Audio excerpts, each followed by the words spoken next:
So staying on the theme of going off script, which is going to drive the staff here nuts, but staying on this theme, I had to read this write-up about 4 times, thinking, we just made this up. Nobody has this much time in a day to do what this person has done. Part of my career has been in high tech, and so I asked them if they knew how to program because I could have used their help, but sadly they didn't. But it is amazing the amount of work, the tireless amount of work that she's done. So our next award is for Outstanding Community Service, which is an understatement. But this award goes to a longtime volunteer and lupus patient, Sitara Banased. Sitara is a lupus patient. As I said, a longtime volunteer at the LFNC, a graduate student pursuing her master's degree in integrative health. In addition to that, she was a moderator for our 2022 Health Conferences series, as well as a presenter. She's also led our new patient education class. So I want to know what she's doing tomorrow, essentially. So please welcome and congratulate her. Sitara.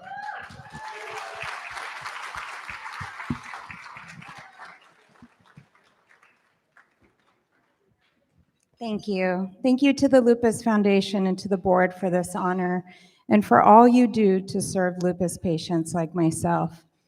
I was diagnosed with lupus nephritis when I was 18 years old. I remember my mom was with me holding my hand when our family doctor delivered the diagnosis. Initially, I was relieved to have a name for the strange combination of symptoms I was experiencing in the previous weeks: debilitating joint pain, exhaustion to the point that I couldn't get out of bed, and a butterfly-shaped rash across my face. We didn't know anybody with lupus, so naturally we had some questions. Was it curable? No, but it was treatable and would mean that I would likely take medication the rest of my life. Was it fatal? Not necessarily, but it could cause a lot of complications, including heart problems, increased risk for infection, and immobility. Was there anything I can do to help myself heal? The answer was also no, followed by some prescriptions and some instructions to visit a specialist. The last part I couldn't quite remember, as I went into a quiet place inside myself as I was feeling some combination of sadness, fear, and an overwhelming sense of defeat. I visited several specialists in the following months, and each of them had a new medication to add to the handful I was already taking. Still, I wasn't feeling any better. It was when the doctors suggested that I start a chemotherapy infusion that would cause me to be infertile that I knew I wanted to find another path to my healing. See, I always knew that I wanted to be a mom, and although my doctors were trying desperately to help me, I knew I had to find another way. I went in search of answers and read anything I could find that had to do with lupus. Through the internet, I found a self-published book by another lupus patient that documented her account of getting relief from lupus symptoms through lifestyle modification. I read the book in one day and embarked on all the lifestyle changes she suggested, including a vegan, gluten-free diet, daily gentle movement, and stress reduction. In just a few days, the joint pain that had plagued me for months started to ease up, and in a couple weeks, the exhaustion and brain fog started lifting. I felt motivated to continue, and in the months that followed, I was able to take aspects of my life back that I had previously lost. As energy and vitality returned to my body, I had less need for medication.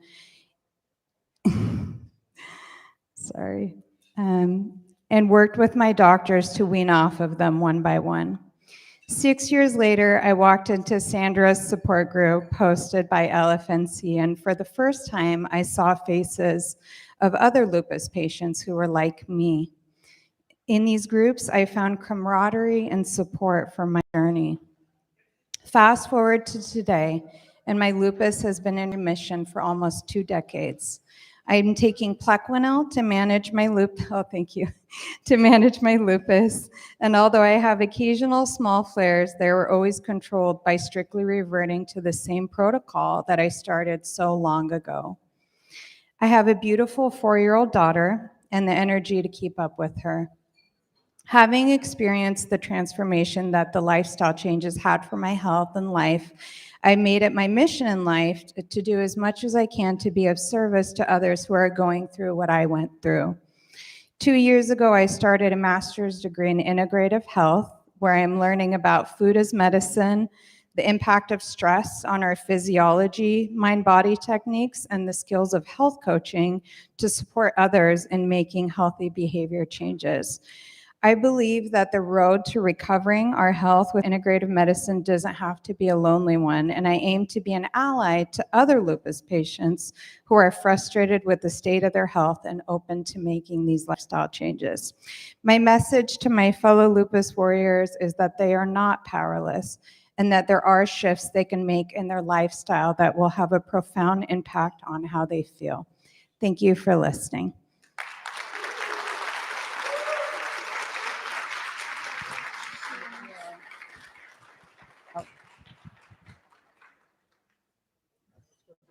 Thank you. Thank you so much. Oh.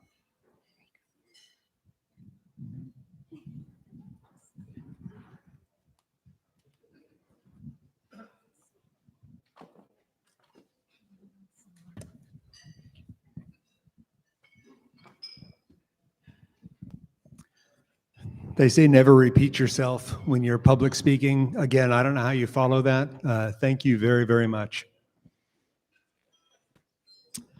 So the next award this evening is the Commitment to Lupus Patients Awards. And it goes to two very special people who've driven a fair bit to get here tonight. But they are Mylene Ickmat and Sarah Cover.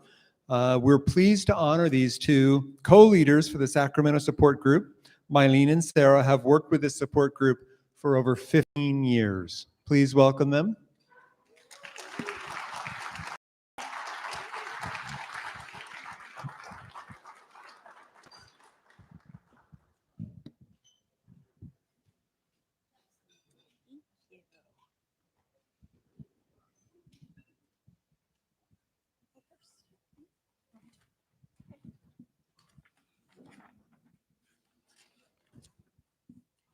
Good evening, everybody. My name is Sarah Cover, and I was diagnosed with lupus in August of 2001. Before my actual diagnosis, I had gone in and out of the ICU multiple times. I was unfortunate, and I suffered through 3 pulmonary embolisms and a DVT. My lupus manifested itself in really odd and misunderstood ways. I was being treated for allergies by my primary care doctor, only to find out from my rheumatologist I was actually in heart failure. Despite my many health obstacles, I have been able to keep my often inappropriate humor and my biting wit. I like to share this with our support group. It was actually my sister Donna who had encouraged me to attend my first group. And it was there that I was able to meet people like me. And I was so grateful for these beautiful humans who shared their story and were so giving of themselves. It was very much like finding a light in a dark room. In 2005, I joined Shantae and Mylene as co-facilitator for the Sacramento Lupus Support Group. Together, we have been serving our community for 15 years. Many of our opportunities to serve were through the support of the Lupus Foundation of Northern California. I have had the privilege to be on their patient panels, attend facilitator trainings, and be part of their advocacy efforts at the state capitol for our lupus proclamation. I would like to thank the LFNC for the honor of receiving the Outstanding Commitment to the Community Award. I am grateful for this recognition and all the opportunities the LFNC has given to help spread awareness. I'd also like to thank my family, my mom and my sisters who will stop their lives just to save mine. I would also like to thank my husband, Chad, who has not missed one doctor appointment, one emergency room visit, one surgery or procedure in the last 12 years. I like to think that life, I could thank life for giving me an amazing husband, but I think I'm going to thank my husband for giving me an amazing life. Thank you very much. You see?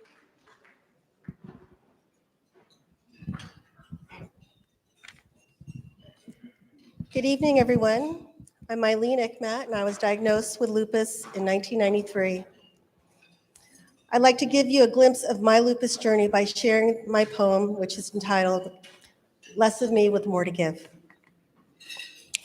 Young and naive right from the start, I lived my whole life with all of my heart. I made bad choices, some I know, without regret that sure will show. I never gave up to this disease. I went on with life just as I pleased. Sometimes there were good days, at most there were bad, yet still they're the best days I've ever had. We take for granted these simple pleasures, not realizing how much they're tested so without end, but luckily get support from our friends. Our bodies change and so do our souls. So many times there's just no control. It's times like this that I've often asked, why me? Will this damn thing ever pass? And sure enough, just as I had doubt, visions of my life flashed in and out. Not then did I realize that I had mattered until I heard all the hospital chatters. We're losing her, is what I heard, and that hovered without a word. My life was ending like a dream. That's when I knew I'd better scream. No, I said, I want to live. This life of mine you have to give. And sure enough, they felt my heat. Following that, there came a beat. I made my choice, this path to live, just less of me now with more to give. This poem was written after I suffered 3 grand mal seizures, followed by a cardiac arrest, which I was clinically dead for 15 minutes. My battle with lupus has been a very long and difficult struggle. Early in my diagnosis, I wanted to learn as much as I can about lupus, hoping that I can prevent others from suffering as I did. In 1998, I became the president for the Diablo Lupus Association. My support group aligned with Joe Dewhurst's mission, along with the Bay Area Lupus Foundation, to improve the lives of impacted by lupus. In 2005, I continued to serve my lupus community as a co-facilitator for the Sacramento Lupus Support Group. Through the 15 years, Sarah, Shantae, and I have continued to refer patients to the Lupus Foundation of Northern California. They have been a great resource in lupus literatures and help educating those affected by this disease. Thank you, LFNC, for all you have done for our community. It is a great honor to receive this outstanding commitment to Community Service Award. Thank you.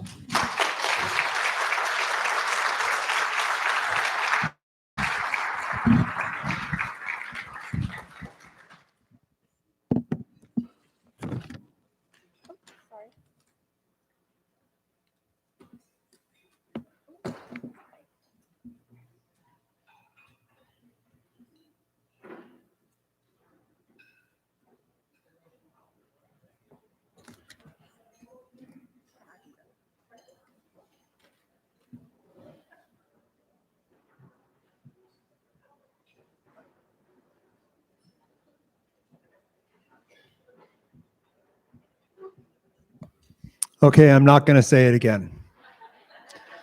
I will say, Sarah, inappropriate humor is an oxymoron. We'll trade some jokes later tonight. So thank you. Thank you very much for those amazing stories. Now, our final honoree, the 2023 Face of Lupus, is Shantae Davis Patterson.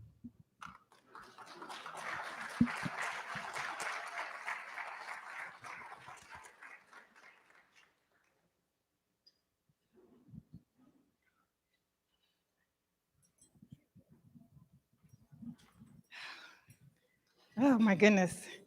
I will say this is the first time I'm not wearing running shoes with formal wear. I did wear Nikes with my wedding dress for my wedding. So I want to thank the Lupus Foundation of Northern California for honoring me with this award. I am truly grateful. When I was diagnosed with lupus at 19, it changed my life. There were negatives for sure, but there was a positive thing. It gave me this fearless drive to want to succeed in life and not to listen to people who were naysayers. I wanted to make sure that this disease I now had would never prevent me from doing the things that I wanted to do in life. So I took the opportunity to receive 2 scholarships from the Rotary Foundation, and I traveled overseas, lived overseas, even when people said, no, you can't go because you're lupus, you're gonna get sick, don't go, you can't do these things. But I went anyway. I knew that I had to take these opportunities. And in fact, I had my first round of chemo for my lupus nephritis when I was living in South Africa in a foreign country. But guess what? I was okay. But returning to the States, I decided that I needed to stay put because I needed the support of my family. We all need support, and especially with a lupus diagnosis. It was then that I decided to continue a lupus support group that was being dissolved in Sacramento. And I have now led this Sacramento lupus support group for over 15 years.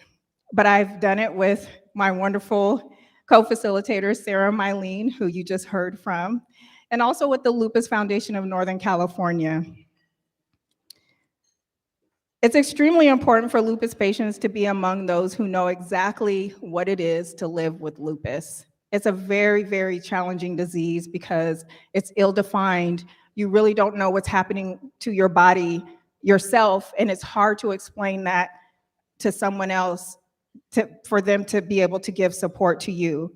So doing the support group is extremely important for me, and it's extremely important for those who are a part of the support group. It feels really good to know that you're among people who can understand and know that when you say you're fine, you're really not fine. When you're not feeling well, you still push yourself to do things even though it's painful, even though you're tired, or you just don't want to have to explain why you just need to rest, but you do it anyway. We all come from different backgrounds, but share the same goal. We want to give and we want to receive support. But the support group is also a co-op of information. We exchange information you may never get in your doctor's office with your diagnosis or with subsequent appointments. What we share are our life experiences living with lupus. And although everyone's lupus is different, we all share similar life experiences because of our diagnosis. And learn how to manage them. We share experiences with doctors, medications, with health insurance, with how to navigate the health insurance. You don't learn this from sitting in a doctor's office in 5 minutes or 10 minutes. We learn amongst each other. Although I lead this effort in Sacramento, the shape of the lupus support group is a circle. There's no one person at the top or the bottom. I just want to thank the Lupus Foundation of Northern California for their continued support for our support group. It is imperatively important for someone with lupus to be able to be amongst those who support them. It helps with the stress. It helps manage our symptoms. It helps with the doctor's appointments. It helps with so many things that you would never think that someone can get from a support group. I want to thank my amazing husband, who has been a super support for everything in my life with my family. And again, the Lupus Foundation of Northern California. And I do want to give a special shout out to Maggie because she really pulls all of this together. She's the one who's behind the curtain and is super important to the Lupus Foundation of Northern California.